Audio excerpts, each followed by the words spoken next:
ہنڈیا ابلے تو آواز آتی ہے، اس طرح حضور کے سینے سے آواز آتی تھی۔ جبیر بن مطعم کہتے ہیں میں بدر کے قیدیوں کے بارے میں بات کرنے آیا حضور سے، نبی پاک مغرب کی جماعت کرا رہے تھے۔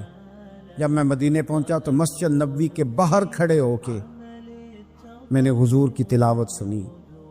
فرماتے بس میں تو بات کرنے آیا تھا نا، تو وہ آیتیں سنی تو مجھے یوں لگا مجھ پہ بجلیاں گر رہی۔ کون ہے جو میرے دل کے کفر اور کفل دھو رہا ہے؟ بس قرآن سنتا گیا اور رب مجھے ایمان کی توفیق عطا فرماتا گیا۔ میں نے کلمہ پڑھ لیا، مسلمان۔ قرآن ہی ہمارے ہر مسئلے کا حل ہے۔ میں کیا کروں؟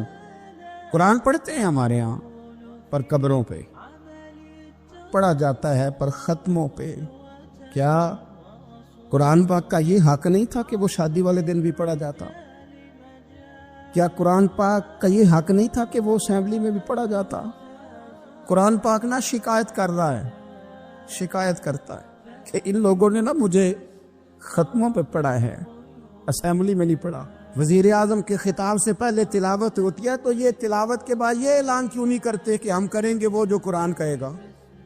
صدر کے خطاب سے پہلے تلاوت کراتے ہو تو یہ کیوں نہیں کہتے کہ اب ہوگا وہ جو قرآن کہہ رہا ہے؟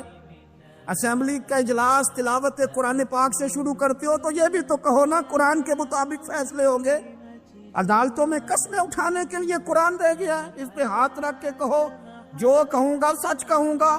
آج کے بعد وکیل بھی ہاتھ رکھے نا قرآن پاک پہ، جج بھی ہاتھ رکھے قرآن پاک، گواہ بھی رکھے، ملزم بھی رکھے، اور مدعی بھی بتائے کہ اس نے پرچہ صحیح درج کرایا ہے، اس نے صحیح درج کرایا ہے، نام صحیح لکھوائے، اور یہ سارے بتائیں جج سے لے کر ملزم تک کہ ہم فیصلہ وہ کریں گے جو قرآن پاک نے ہمیں کہا ہے۔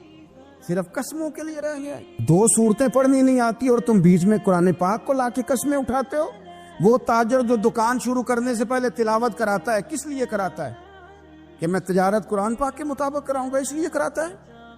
وہ تو کہتا ہے ذرا دکان صحیح چلے، ذرا برکت آ جائے۔ برکت نری تلاوت کرانے سے نہیں آئے گی، قرآن کے مطابق تجارت کر، پھر زیادہ برکت آئے گی۔ نبی پاک صلی اللہ تعالی علیہ وسلم کی حدیث اور روایت کرتے ہیں حضرت سلمان فارسی رضی اللہ تعالیٰ عنہ، اور ساتھ ہیں سیدنا بلال حبشی رضی اللہ تعالیٰ۔ فرماتے ہیں ہم نہ گھر سے نکلے، حضور نے فرمایا ذرا جلدی چلو، ایک ضروری کام ہے۔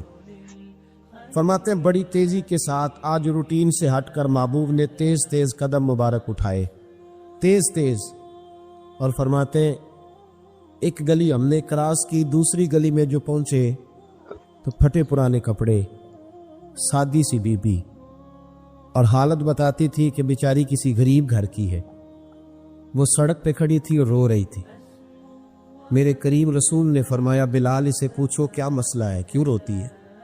تو حضرت سلمان عرض کرتے ہیں میں نے کہا حضور میں پوچھ لیتا ہوں، آپ جائیے، کام بڑا ضروری ہے جو نکلے، میں معلومات کرتا ہوں۔ تو محبوب نے فرمایا نہیں، اس کے آنسو پوچھنے سے ضروری کوئی کام بھی نہیں، پہلے اس کی داد رسی ہوگی، اسے پہلے پوچھا جائے گا۔ روتے نہیں رہتے لوگ گھروں میں، لوگ گزر نہیں جاتے چپ